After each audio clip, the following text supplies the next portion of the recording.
तैराकी उदयपुर,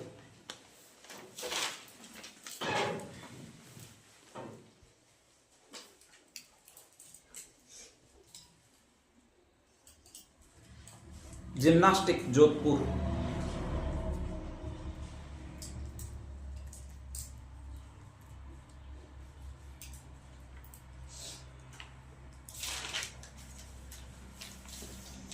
ठीक है। सारे याद नहीं रखना है, 2-3 याद रखना है। एक तो अपने वाला जिला इसमें याद रख लेना। अपने वाला जिला कौन सा? डूंगरपुर याद रख लेना है, ठीक है, ध्यान रख लीजिएगा। और डूंगरपुर में स्पेशली हम खेल रहे हैं बहुत अच्छा। वो क्या खेल रहे हैं भाई आपके? अरे अपन को हिस्ट्री की नहीं पकड़ने आती होगी यार, क्यों दिया होगा ये? अपन को हरिया कामटी दी होती तो सीधा निशाना लगाते, ठीक है, ध्यान रख लीजिएगा। बाकी ये तो पता नहीं क्यों दे दिया, डूंगरपुर वालों को नहीं देना चाहिए था। उदयपुर वालों को बराबर दिया, उनके जिले ज्यादा इसलिए वो तैरना जानता है, तो कौन सा दे दिया? तैराकी, ठीक है। जिम्नास्टिक दिया वो जोधपुर को दिया, स्पेशली ध्यान रख लीजिएगा। मैंने लिखवाया हो कि नहीं लिखवाया हो? नहीं लिखवाया ना, लिखवाया होगा, ध्यान रख लीजिएगा, ठीक है। और एक स्पेशली वॉलीबॉल है, वो ये ऐसे लिखा जाता है वॉलीबॉलियो, तो ये बात सही बाड़मेर को दिया हुआ है आपके, ठीक है, ध्यान रख लीजिएगा। तो ऐसे कुछ कुछ आप याद कर दीजिएगा। कुश्ती दिया है वो कोटा को दिया है, किसको दिया है? कोटा को। और महिला कुश्ती दिया है वो अभी आजावाड़ी को दिया है। अभी में अ से अलवर है, ब से भरतपुर है, ध्यान रख लीजिएगा, ठीक है। कुछ कुछ है नॉर्मल है, 2-4 ध्यान रख लीजिएगा, बाकी सारे नहीं ध्यान रखना है। 1 डिस्ट्रिक्ट 1 स्पोर्ट्स पॉलिसी लागू की, ये मेन इंपॉर्टेंट ये है। नाम कौन सा भी आपके?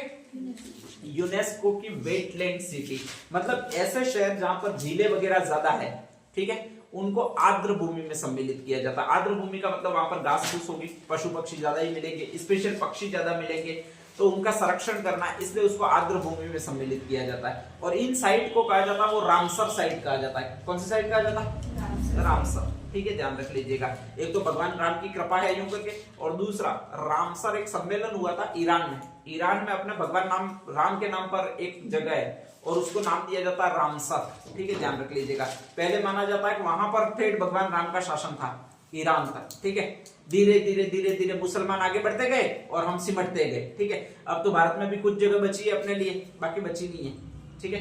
तो आपके ये रामसर साइट कहलाती है। स्पेशली यूनेस्को एक संस्था है और यूनेस्को ऐसी कुछ जगह है जहां पर पानी वगैरह उपलब्धता अच्छा है, उसको वेटलैंड सिटी घोषित करती है। वेटलैंड का मतलब पक्षियों के लिए निवास योग्य भूमि, ध्यान रख लीजिएगा, उसी को आर्द्र भूमि कहा जाता है। पूरे भारत में ऐसे 2 ही सिटी है जिनको ये सिटी घोषित की गई है। कौन सी सिटी आपके? वेटलैंड। और उसमें से पहला है आपका राजस्थान का उदयपुर, ठीक है, बहुत गर्व करने वाली बात है। वो वेटलैंड इसलिए वहां पर 5 जिले, कौन कौन सी है? पिछोला एक, तो दूसरी, चलो दूसरी फतेह सागर, तीसरी स्वरूप सागर, राइट है, चौथी, अरे चौथी दूध तड़ाई, ठीक है, पिछोला झील के जस्ट 5 में ही है, ध्यान रख लीजिएगा। और एक और है रूप सागर, ये 5 जिले, ठीक है, 5 लेक्स है, इसलिए उसको जिलों का शहर भी बोलते हैं आपके स्पेशली। और कहा जाता है कि उसको वेटलैंड सिटी के रूप में पहला, पूरी दुनिया में पहला स्थान जो सम्मिलित किया है वो आपके उदयपुर ही किया है, ठीक है। सेकंड जो सम्मिलित किया है वो इंदौर किया है। तो अपने लिए तो एक उदयपुर ही है, रामबाण है, वही आपके ध्यान रखना है, आगे कुछ और ध्यान नहीं रखना है, ठीक है, ध्यान रख लीजिएगा। कुंभलगढ़ राजसमंद में इसको आपके टाइगर रिजर्व बनाया गया और ये 6ठा टाइगर रिजर्व है। कौन सा भी आपके? पहला कौन सा था? राजस्थान का पहला टाइगर रिजर्व कौन सा है? अरे यार सारे याद रहने चाहिए, 6 आपको पहला ही नहीं ध्यान है, ऐसा कैसे हो सकता है? पहला कौन सा? रणथंभौर, चलो पहला याद आया, गिरते पड़ते। दूसरा सरिस्का, ठीक है, ध्यान रख लीजिएगा। नहीं याद रहता ये तो क्रम वाइज ऐसी चीजें तो याद रखिएगा, यही होती है आपके स्पेशली परीक्षा में पास होने की निशानी। रस्म राधा की स्पेशली पहला रणथंभौर है, दूसरा सरिस्का है, तीसरा मुकुंदरा है, चौथा रामगढ़ मेघधारी है, 5वां धौलपुर करौली और 6ठा ये आया अपने का कौन सा भी आपके? Kumbhalgarh tiger reserve. तो 6ठा टाइगर रिजर्व है जहां पर आप चीते वगैरह देख सकते हो, कभी जाओ तो अब कुंभलगढ़ में भी चीते वगैरह लाकर हमने रख दिए, वहां से आप देख सकते हो, फोटो ले सकते हो। बस ये ध्यान रखना है कि फोटो थोड़ा दूर से लेना है, ठीक है, नहीं तो तुम्हारा टाइगर फोटो लेगा और तुम्हारा फोटो लेगा तो अगले दिन सीधी अखबार में खबर छपेगी, ठीक है, ध्यान रख लीजिएगा। तो ये कुंभलगढ़ टाइगर रिजर्व है। नेक्स्ट अगला है कंपोजिट रीजनल सेंटर। हर जिले में अपन एक स्थापित करेंगे, ये घोषणा की है। ये होंगे क्या, तो जो भी दिव्यांगजन है उनके लिए बहुत सारे इक्विपमेंट चाहिए, ठीक है, साइकिल वगैरह जो भी होती है वो। तो दिव्यांगजनों को इक्विपमेंट उपलब्ध करवाने के लिए हर जिले में एक रीजनल सेंटर राजस्थान बनाएगा, उसका ये नाम दिया जाता है। नाम कौन सा भी आपके, कंपोजिट रीजनल सेंटर नाम दिया जाता है, ठीक है। नेक्स्ट आगे राजस्थान पेट्रोजोन। अभी तक हमारे यहाँ पर पेट्रोल निकल रहा है, कहां पर निकल रहा है, बाड़मेर में, मंगला कुआं है, बाकी भी कई सारे कुएं हैं, ठीक है, ध्यान रख लीजिएगा, वहां पर पेट्रोल निकल रहा है। अब हम कोशिश कर रहे हैं कि ये सारा पेट्रोल निकलकर रिलायंस रिफाइनरी में जाता था, आपके गुजरात में जाता था, जामनगर में, और वहां से फिर शुद्ध होकर फिर विदेशों में या फिर देश में बेचा जाता है, ठीक है। अब हम राजस्थान वाले कोशिश कर रहे हैं, राजस्थान में तो निकाल ही रहे, तो राजस्थान में क्या कर दे भाई, आपके शुद्ध कर दे और फिर अपन बेचे, ठीक है। तो इसलिए हमारे मुख्यमंत्री जी कोशिश कर रहे हैं कि हम एक पेट्रोजोन की स्थापना करेंगे जो राजस्थान पेट्रोजोन कहलाएगा। आपकी जो रिफाइनरी है पंचपदरा में, वहीं पर हम इसको स्थापित करेंगे, फिर पेट्रोल को शुद्ध करेंगे और फिर बेचेंगे। और जैसे ही अपन बेचने लग जाएंगे तो फिर तो अक्षय कुमार की भाषा में पैसा ही पैसा होगा, पैसा ही पैसा होगा, ठीक है, ध्यान रख लीजिएगा। तो ये पैसा ही पैसा होगा, वो राजस्थान पेट्रोजोन से होगा। एक और शानदार प्रोजेक्ट है अभी का, जिसका नाम क्या है आपके, नक्शा प्रोजेक्ट है, ठीक है, ध्यान रख लीजिएगा। और नक्शा प्रोजेक्ट है क्या, तो आपके जो भी ये खेत वगैरह है उनकी हम हर साल जुताई करने जाते हैं, तो जुताई करने जाते हैं तो वो मेड़ को टेढ़ी मेढ़ी कर देते हैं। भले ही ऐसे सीधी आ रही होती है, लेकिन सीधी अपन को पसंद नहीं होती है, यहां से बीच में से खोदते खोदते खोदते खोदते ऐसे बुढ़ा देते हैं, ठीक है, ध्यान रख लीजिएगा। और यही जो मेड़ होती है एक वैद की, वो ही अपने लिए झगड़े का कारण बनती है, ठीक है। उधर बड़ा होता वो इसको ऐसे मुड़ा देता, इधर बड़ा ऐसे मुड़ा देता, दोनों साइडों में अपन बराबर रखते हैं, बीच में से अपन चौड़ी कर देते हैं पूरे मेड़ को, ध्यान रख लीजिएगा। तो ऐसी कंडीशन में बहुत ज्यादा झगड़े होते हैं। तो अब हम कोशिश ये कर रहे हैं ड्रोन सर्वेक्षण करें पूरी जगह का, ध्यान रख लीजिएगा। और ड्रोन सर्वेक्षण करेंगे, जैसे मेड़े हैं वैसी अपन बनाएंगे और पूरा नक्शे में आ जाएगा, ठीक है। अभी शुरू नहीं किया, अभी तो कर सकते हैं अपने साथ, ठीक है, ध्यान रख लीजिएगा।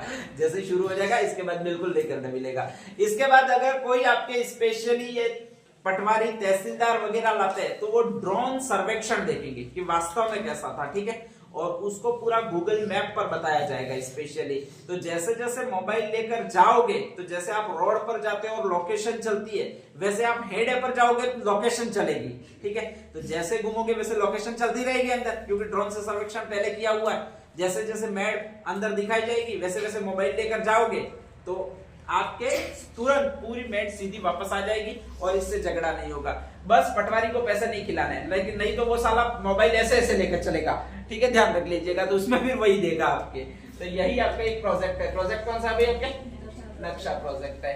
एक और शानदार ऐप है जिसको कौन सा ऐप कहा जाता है आपके, सक्षम ऐप। ये तो आने वाला नहीं है, ठीक है, ध्यान रख लीजिएगा, नहीं आएगा। सचेत ऐप आ सकता है, राजकॉप ऐप आ सकता है, ये सक्षम ऐप आएगा नहीं। ये एक्चुअल में है क्या, तो राजस्थान को अपन ने सक्षम बनाना, और सक्षम कैसे बनाएंगे, तो बिजली की वगैरह बचत करके, ठीक है, ध्यान रख लीजिएगा।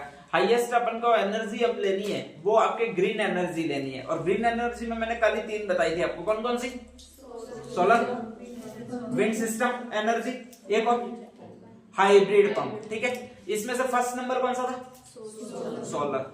थर्ड नंबर कौन सा था, विंड, पवन वाला, ठीक है, ध्यान रख लीजिएगा। विंड का ये W लिखा है, इसको अगर ऐसे घुमा दोगे तो ये ऐसे लिखा जाएगा, यही थर्ड नंबर है अपना, कभी भी नहीं याद रहे तो ये विंड सिस्टम है वो आपके थर्ड आएगा, ठीक है। और बाकी सेकंड है वो आपके हाइब्रिड है स्पेशली। तो कहा जाता है इसी एनर्जी पर हम ज्यादा फोकस करेंगे, सोलर एनर्जी पर सबसे ज्यादा फोकस करेंगे। कहा जा रहा है कि हम हर घर की प्लेट, हर घर पर एक सोलर प्लेट लगाएंगे, ठीक है।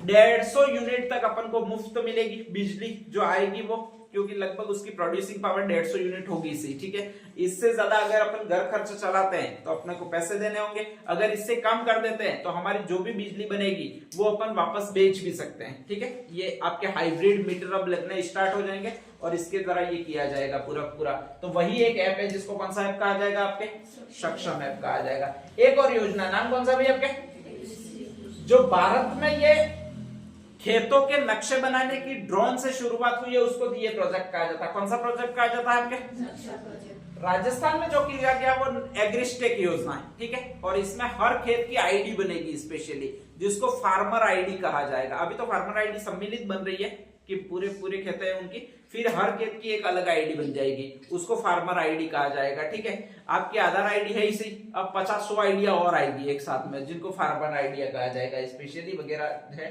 तो ये एक योजना कहलाती है, जिसको कौन सी योजना कहा जाएगा भाई आपके? एग्रीस्टेक योजना। हालांकि इसके लिए तो अभी शिविर भी लग रहे, ध्यान रख लीजिएगा। इसमें फार्मर आईडी का रजिस्ट्रेशन करवाया जा रहा है, फिर फार्मर आईडी बनवाई जा रही है, और इस आईडी के थ्रू आप अपना फसल बीमा वगैरह कुछ भी चेक कर सकते हैं, किसी के लिए भी आवेदन कर सकते हैं। अब तक अपन पटवारियों पर आश्रित रहते थे, आगे समय से पटवारियों पर आश्रित रहने की आवश्यकता ही नहीं है, ठीक है, ध्यान रख लीजिएगा। आप लॉगिन ऐप खोलिए, अपने खेत का जो मैप है स्पेशली लोकेशन पर जाइए, वहां से जितनी भी फसल खराब हुई है उस खराब फसल का फोटो अपलोड कीजिए।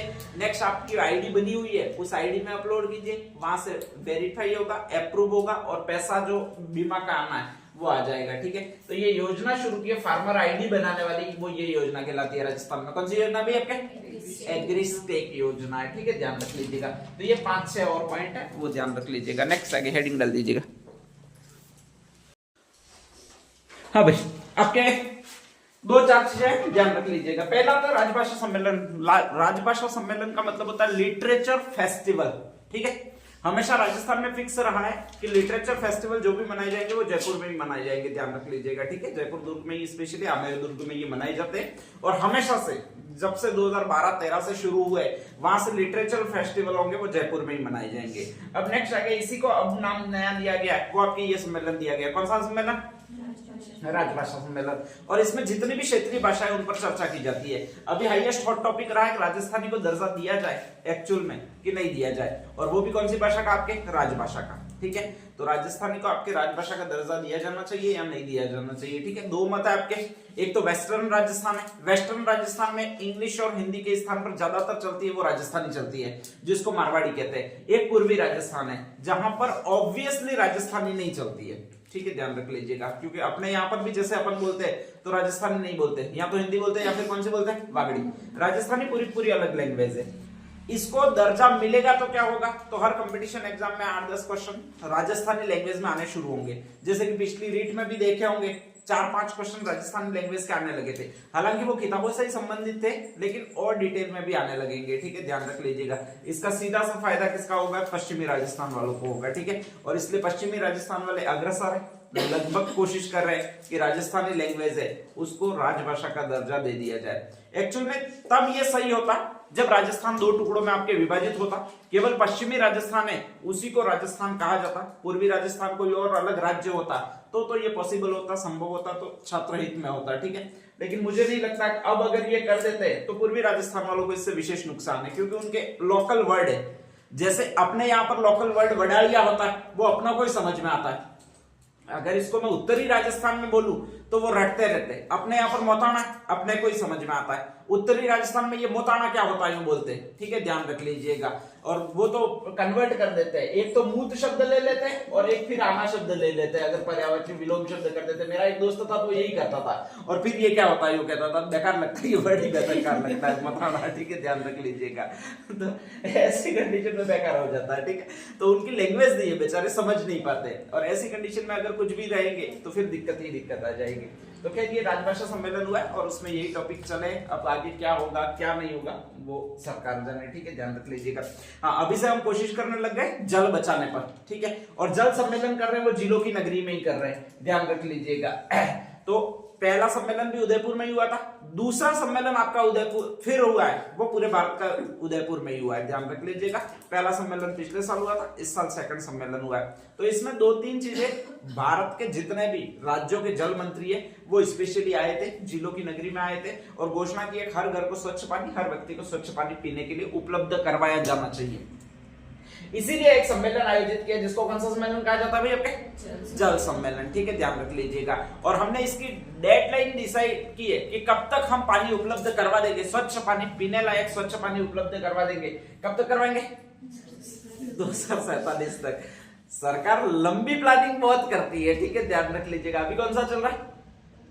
अरे 2025, 20-22, हाँ 22 सालों बाद अपन लगभग उपलब्ध करवा देंगे, ठीक है, ध्यान रख लीजिएगा। इससे पहले जो पानी पीते रही हो वो पीते रहिए, कौन सा फर्क पड़ जाएगा, ठीक है, ध्यान रख लीजिएगा। अभी तक पी रहे हो तो खैर छोड़िएगा। कहा जाता है कि सारे अपन संकल्प ले रहे हैं, विकसित भारत का भी अपन ने संकल्प लिया, वो यही तक लिया है, कहां तक लिया है, 2047 तक, ठीक है, ध्यान रख लीजिएगा। तब तक हम विकसित भारत भी कर देंगे, ये हम कह रहे हैं। मोदी जी आसानी से 10 सालों का 5 सालों का टारगेट अपने लेते ही नहीं है, 20-25 सालों का टारगेट लेकर चल रहे हैं। और इसका मतलब यही है कि हमारी सरकार तब तक तो बनी रखनी है आपको, ठीक है, ऐसा कोई ऑप्शन नहीं है आपके पास, विकल्प नहीं है कि सरकार हटा दो, नहीं तो विकसित भारत नहीं बनेगा। ये जल सम्मेलन में विकसित जल भी नहीं, एक अखंड भारत राष्ट्र सम्मेलन भी दिया गया, अखंड भारत बनाना, ठीक है, ध्यान रख लीजिएगा। और वो भी यहां तक लिया हुआ है, कहां तक लिया हुआ है, 2047 तक रेगुलर प्रैक्टिस शुरू है, ठीक है, ध्यान रख लीजिएगा। अखंड भारत का मतलब होता है कि भारत है वो तो है ही सी, पाकिस्तान है, अफगानिस्तान है, तिब्बत तो नहीं लेंगे अपन, चीन में पड़ जाता है, उससे पंगा लेंगे ही नहीं अपन, खतरनाक लोग हैं अपन, ठीक है, अपन लास्ट पाकिस्तान से पंगा ले लेंगे, और ज्यादा ही लेना पड़े अफगानिस्तान से पंगा ले लेंगे। खैर अखंड भारत है क्या ये बता देता हूँ, कॉन्सेप्ट क्या ये बता देता हूँ, ठीक है। अखंड भारत का कोई मतलब ये नहीं है कि अपन पाकिस्तान को भारत में मिलाएंगे, अफगानिस्तान को भारत में मिलाएंगे, चंद्रगुप्त मौर्य के समय जितना भारत था उसको अपन वापस खड़ा करेंगे, ये कॉन्सेप्ट नहीं है। इसका कॉन्सेप्ट बहुत सिंपल सा कॉन्सेप्ट है कि हम एक राष्ट्रवाद की विचारधारा या फिर आपके सनातन धर्म की विचारधारा उसको फैलाएंगे, ठीक है। कट्टरपंथ की अभी बहुत जबरदस्त विचारधारा चल रही है, मुसलमानों में चल रही है, और वो गजवाए हिंद बनाना चाहते हैं, या फिर नेक्स्ट आगे पूरे भारत को वो इस्लामिक राष्ट्र में कन्वर्ट करना चाहते हैं। तो इसका एक तोड़ है, वो अखंड भारत राष्ट्र या अखंड राष्ट्र की विचारधारा है, ध्यान रख लीजिएगा, ठीक है। इसमें होगा क्या, आगे क्या होने वाला है, तो आगे यही होने वाला है कि लगभग पाकिस्तान में अभी भारत की प्रगति, भारत की रॉ एजेंसी की सक्रियता, ऐसी कंडीशन में वहां पर बहुत ज्यादा एक्टिव है, और ज्यादा एक्टिव करेंगे आने वाले 1-8 साल में, बहुत जबरदस्त तरीके से एक्टिव होगी, ठीक है, ध्यान रख लीजिएगा पाकिस्तान में। और लगभग पाकिस्तान की सरकार गिरेगी, वो फाइनल है, 2-3 निकटवर्ती सालों में पाकिस्तान के 2 टुकड़े होंगे, एक तो बलूचिस्तान टुकड़ा होगा, एक पाकिस्तान टुकड़ा होगा, ठीक है। बलूचिस्तान के लोग भारत के समर्थक है, तो वहां पर हम हिंगलाज माता का मंदिर पहले से ही बंद पड़ा हुआ है, उसको वापस विकसित करेंगे, वो भारत ही विकसित करेगा, ध्यान रख लीजिएगा। जैसे अभी ननकाना साहिब था, ननकाना नामक एक ग्राम है जहां पर गुरु नानक का जन्म हुआ था, तो वहां पर कॉरिडोर भारत वालों ने लगभग फंडिंग की है और बनवाया है, ठीक है। तो वैसे पहले गुरु ग्रंथ साहब वहां पर चलते नहीं थे, गुरु ग्रंथ साहब, गुरु गोविंद सिंह के मेले भी वहां नहीं लगते थे, अब वो लगने वापस शुरू हो गए। धीरे धीरे बलूचिस्तान में हिंगलाज माता का मेला लगेगा, भव्य आयोजित होगा, ठीक है, क्योंकि भारत की पब्लिक तो जाती है। अगर मोदी जी बोल दे कि हिंगलाज माता के मंदिर पे दर्शन करना जाना पवित्र है, तो सारे भारत वाले दौड़ेंगे, इसमें कोई बड़ी बात नहीं है। तो वहां पर ऐसा विकसित करेंगे। धीरे धीरे बलूच लोग जैसे ही विकसित होंगे, थोड़ा सा पैसा आएगा, अब भाई मंदिर ही उनका अगर पर्यटन स्थल होगा तो वो तोड़ेंगे नहीं, ठीक है। और ऐसी कंडीशन में दूसरी जगह भी ये मंदिर वगैरह बनने शुरू होंगे, कुंभ का वगैरह आयोजन वापस पाकिस्तान में भी शुरू होगा। ये सारा सनातन धर्म की विचारधारा फैलाने का। जैसे अफगानिस्तान है, तो अफगानिस्तान में हम अभी एक बौद्ध की मूर्ति इन तालिबानियों ने तोड़ दी थी। हमने कहा वापस कि अगर वापस पर्यटन वगैरह भारत से शुरू करना, अच्छे रिलेशन करने हैं, तो ये मूर्ति वापस बनाओ। और वहां पर बुद्ध की, महात्मा बुद्ध की सबसे बड़ी मूर्ति जो बन रही है, वो बामियान नामक ग्राम में बन रही है, जो अफगानिस्तान में है, ठीक है, ध्यान रख लीजिएगा। तो ऐसी चीजें धीरे धीरे हम विकसित करेंगे। अब उनके कट्टरपंथियों के पास थिंकिंग है नहीं, जितने भी ये मोमेडन कट्टरपंथी है उनके पास थिंकिंग है नहीं, टेक्नोलॉजी है नहीं, तो सिर्फ और सिर्फ वो आश्रित ही रहेंगे, वो पर्यटन पर आश्रित रहेंगे। और पर्यटन पर आश्रित रहेंगे तो निश्चित रूप से कोई फूल बेचेगा, कोई वहां पर अंगूठियां बेचेगा, कोई वहां पर मालाएं बेचेगा, ठीक है, कोई वहां पर चुंदरी बेचेगा हिंगलाज माता की, कोई वहां पर नारियल बेचेगा। ये सारी चीजें वापस शुरू होगी, और जब वापस शुरू होगी तो ये कट्टरपंथ है वो धीरे धीरे खत्म होगा, ठीक है। तो यही एक कॉन्सेप्ट है जिसको अखंड भारत का कॉन्सेप्ट, अखंड राष्ट्र का कॉन्सेप्ट बोला जाता है। अखंड राष्ट्र का कॉन्सेप्ट का मतलब ये नहीं है कि अपन सेना लेकर चलो आगे, यूं करके तीर तोप तलवार तान के फिर आक्रमण कर देंगे सीधे पाकिस्तान पर और अफगानिस्तान पर और फिर उनको अधीन कर लेंगे, ये कदापि नहीं है, ठीक है, ध्यान रख लीजिएगा। किसी को पता नहीं है, हालांकि ये अभी तक यही समझ रहे हैं हम आक्रमण करेंगे, पीओ के पाक अधिकृत कश्मीर लेंगे फिर पाकिस्तान लेंगे, ऐसा कोई कॉन्सेप्ट नहीं होने वाला। धीरे धीरे ये कट्टरपंथ है वो थोड़ा थोड़ा कम होगा, और सनातन संस्कृति की विचारधारा, जैसे भारत में अभी बहुत ज्यादा उफान आया, एक तरह से महाकुंभ में नहीं जाने थे तो भी न करते 60 करोड़ लोग चले गए, ठीक है, वो तो स्टार्टिंग में, इसलिए बाकी अगले साल और महाकुंभ आयोजित करेंगे। अपन तो एक बार हो गए पहले तो वो रोज के मालूम में साला 12 साल बाद आए तो आए, अपने हर रोज का हो जाता है, ठीक है, ध्यान रख लीजिएगा। रैली निकाल के कर लेते तो अगले साल फिर करेंगे। ऐसा भी नहीं है कि 12 साल बाद ही कुंभ के आयोजन करेंगे, हम वापस 2 4 3 4 सालों में भी करने लग जाएंगे। हाँ, ग्रह दशा बन रही है यो करके। एक और चीज अच्छी होती है, ग्रह दशा अपने हिसाब से ही बनती है, ठीक है, ध्यान रख लीजिएगा। तो ये सारे कॉन्सेप्ट है वो आपके अखंड भारत के कॉन्सेप्ट है, ये 2047 तक सारे करने फिक्स है, पहले से ही तय कर रखा है। और लगभग ये आरएसएस संगठन है वो इतना पहले सोचता है, 20-30 सालों बाद अपन क्या करेंगे उसकी पहले से प्लानिंग होती है। ऐसा नहीं होता इनके पास कि आज प्लानिंग करे फिर कल करने बैठ जाए, ऐसा नहीं होता। पहले से इन्होंने आरएसएस संगठन 1925 में बनाया था, मुस्लिम लीग का विरोध करने के लिए बनाया था। 1925 में जो संगठन बनाया है उसका परिणाम आज 2025 में जाकर मिल रहा है, वो भी 100 सालों बाद, ठीक है। तो इन लोगों ने सोचा नहीं होगा उस समय कि भाई इतना सारा होगा, ऐसे ऐसे करेंगे, लेकिन उनकी प्लानिंग जबरदस्त रही थी कि कभी न कभी तो हम सत्ता में आएंगे इसे, और जब से सत्ता में आए तब से हटने का नाम ही नहीं ले रहे, ठीक है। तो ये भी कर डालेंगे, इसमें कोई बड़ी बात नहीं है, ध्यान रख लीजिएगा। नेक्स्ट संयुक्त क्षेत्रीय राजभाषा सम्मेलन तो मैंने बता दिया। एक और अभी हर जगह यही बात चलेगी, आपके जल संरक्षण करने की बातें चलती रहेगी, ध्यान रख लीजिएगा, हर जगह पर चलती रहेगी। स्पेशली ऐसा नहीं होगा क्योंकि इस साल पानी की बहुत ज्यादा कमी है, और पानी की बहुत ज्यादा कमी है, सरकार हमेशा कोशिश करेगी, वो इसी संरक्षण पर कोशिश करती रहेगी, जल संरक्षण पर कोशिश करती रहेगी।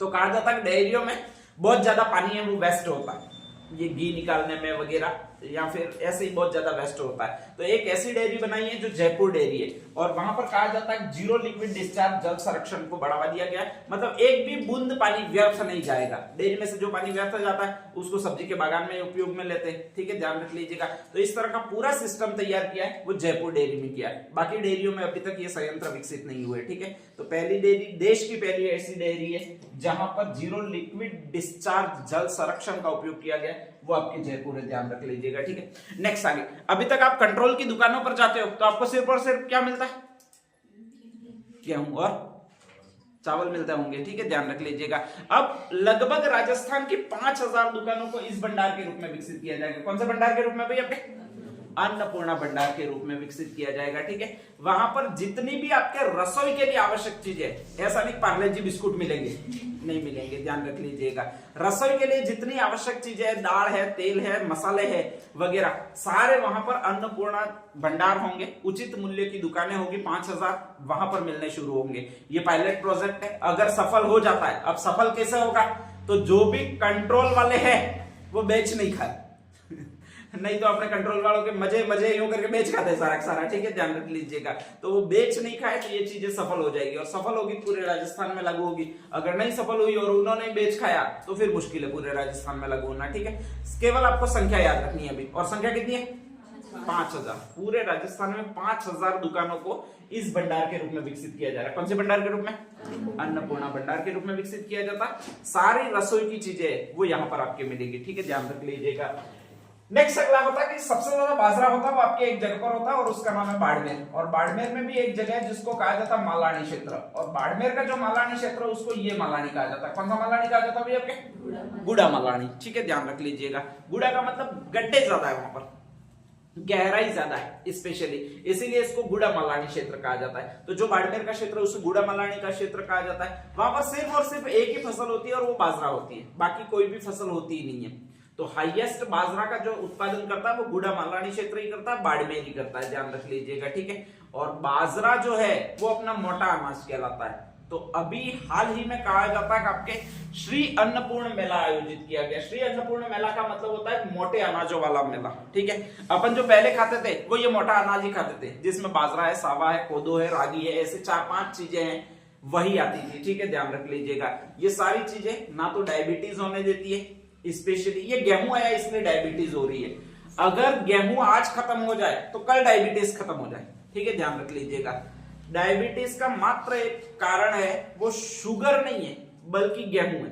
गेहूं खाने से जो आपके ये अग्नाशय की कोशिकाएं होती है जो इंसुलिन हार्मोन स्त्रावित करती है वो ज्यादा एक्टिव हो जाती है, और जैसे ही वो ज्यादा एक्टिवेट हो जाती है तो वो कहा जाता है कि इंसुलिन हार्मोन ज्यादा बनेगा, और जब इंसुलिन हार्मोन ज्यादा बनेगा तो एक रोग हो जाएगा जिसको आपके कौन सा रोग कहा जाता है? आपके मधुमेह या फिर डायबिटीज, ठीक है, ध्यान रख लीजिएगा। यही मेन रोग है। एक शक्कर खाने से भी, शक्कर का भी असर पड़ता है, उससे भी हो रहा है, ठीक है। लेकिन मेन अनाज है, इसको प्रोड्यूस कर रहा है, वो गेहूं प्रोड्यूस कर रहा है। तो गेहूं की रोटी अगर दोनों टाइम पुलियाली खाते हो कि मैं तो रोटी खाऊंगी चावल नहीं खाऊंगी, यूं करते हो, तो कम से कम उसको छोड़िए भाई, एक टाइम तो चावल खाइए, ठीक है, ध्यान रख लीजिएगा। हाँ, चावल भी ऐसे नहीं बहुत ज्यादा खा लो, कार्बोहाइड्रेट ज्यादा होता है, ठीक है, ज्यादा तो खाना ही नहीं है क्योंकि तुम कुछ काम नहीं करते हो, ध्यान रख लीजिएगा, नहीं तो मोटापा बढ़ेगा, डायबिटीज होगी, सारे रोग होंगे।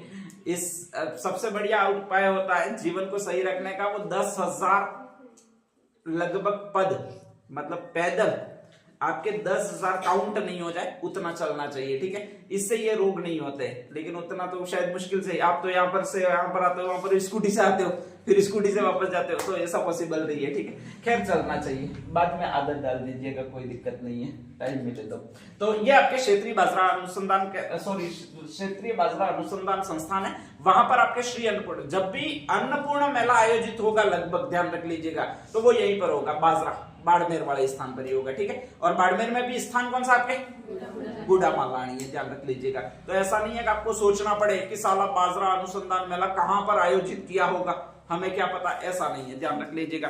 लगभग सीक्वेंस है वहीं पर आयोजित होंगे, ठीक है, ध्यान रख लीजिएगा। कभी भी लिटरेचर फेस्टिवल है डूंगरपुर में नहीं आएगा हम पर विश्वास है कि ये लिटरेचर की ऊदी लिटरेचर बढ़ा देंगे, ऐसे लोग हैं, ठीक है, ध्यान रख लीजिएगा। नेक्स्ट आगे अगली जो चीज हो जाती है, हाँ, एक और सम्मेलन है, ठीक है, ध्यान रख लीजिएगा। विज्ञान मेला अभी हाल ही में आयोजित हुआ था, लगभग हर साल विज्ञान मेला आयोजित करवाता है, वो यही यूनिवर्सिटी विकसित करवाती है। कौन सी यूनिवर्सिटी है, स्वामी दयानंद यूनिवर्सिटी के। स्वामी दयानंद की मृत्यु हुई है, वो अजमेर में हुई है। स्वामी दयानंद का सत्यार्थ प्रकाश छपा है, वो अजमेर में छपा है ग्रंथ, ध्यान रख लीजिएगा, वैदिक यंत्रालय में। और स्वामी दयानंद यूनिवर्सिटी बाद में स्थापित की गई है, वो भी अजमेर में ही की गई है, ध्यान रख लीजिएगा। तो लगभग स्वामी दयानंद से संबंधित जो चीजें आती है, सिर्फ एक ग्रंथ लिखा है, वो पिछोला झील के किनारे लिखा है, बाकी सारी चीजें आती है वो ऑब्वियसली अजमेर में ही आती है, ध्यान रख लीजिएगा, क्योंकि अंग्रेजों के संरक्षण में ये स्वामी दयानंद सरस्वती रहे थे, लिखते थे, लगभग हिंदू धर्म के बहुत ज्यादा विरोध में लिखते थे, मूर्ति पूजा के बहुत ज्यादा विरोध में लिखते थे। तो हमेशा पुजारी है, पुरोहित है वगैरह, इनका बहुत अपमान करते थे, जान का खतरा हमेशा बना रहा। तो अंग्रेजों ने इनको संरक्षण दिया और लगभग इनको रखा, वो अजमेर में ही रखा है, ध्यान रख लीजिएगा। तो कहा जाता है कि ये है वो यूनिवर्सिटी अजमेर में, और लगभग तार्किक थिंकिंग इनकी पहले से ही रही है, इसीलिए कहा जाता है कि तार्किक थिंकिंग वाला वैज्ञानिक मेला आयोजित कभी भी होगा तो वो इसी यूनिवर्सिटी में होगा। कौन सी यूनिवर्सिटी आपके, स्वामी दयानंद यूनिवर्सिटी, और ये है वो अजमेर में, ध्यान रख लीजिएगा, ठीक है। एक आदमी है, वैसे काम का तो नहीं है, क्योंकि जो निलंबित हो जाता है वो क्या काम का, कुछ बने तो काम का है, ठीक है, लेकिन फिर भी करंट अफेयर में लिख दिया। कारण ये है कि सरकार का विरोध किया था, फिर कहा जाता है कि सरकार ने जांच करवाई, ठीक है, सरकार का विरोध करेंगे, सरकार जांच करवाएगी, सही, ध्यान रख लीजिएगा। और फिर नेक्स्ट आगे प्रमोशन वगैरह में घोटाले उन्होंने कुछ किए थे, तो कहा जाता है कि इनको निलंबित कर दिया गया। जय नारायण व्यास यूनिवर्सिटी है, और ये यूनिवर्सिटी है वो आपके यहाँ पर है, कहां पर है भाई, आपके जोधपुर में, ध्यान रख लीजिएगा, ठीक है। तो उसके कुलपति है, कुलपति का मतलब चांसलर है, चांसलर निलंबित नहीं होता है, वाइस चांसलर है, चांसलर तो नहीं है, ठीक है, ध्यान रख लीजिएगा, जिसको प्रति कुलपति कहा जाता है आपके। स्पेशली लगभग कभी निलंबित नहीं होता, इतिहास में कभी भी निलंबित नहीं होगा, बट इतनी बड़ी पोस्ट पर जाके आदमी निलंबित नहीं होता है, ठीक है, ध्यान रख लीजिएगा। हमेशा छोटी पोस्ट वाला आदमी होता है वो जल्दी निलंबित हो जाता है, ये सिस्टम बना होता है, ठीक है, ध्यान रख लीजिएगा। कभी भी किसी प्रकरण में कलेक्टर को आपने निलंबित होते हुए नहीं देखा होगा, लगभग जो नीचे काम करते हैं, बाबू वगैरह होते हैं, उन्हीं को निलंबित किया जाता है, ठीक है। लेकिन हाईएस्ट पोस्ट पर बैठा हुआ व्यक्ति है जो निलंबित हुआ है, वो के श्रीवास्तव है, जिसने प्रमोशन में धोखाधड़ी की है। और ये जो रहने वाले, वो कहाँ के रहने वाले, आपके जोधपुर के रहने वाले, जय नारायण व्यास विश्वविद्यालय के कुलपति है, ठीक है। तो ये आपके करंट अफेयर्स का जो बचा था वो भाग हो जाता है। इसमें से एक भी ऐसा पॉइंट जो छूटा हो है?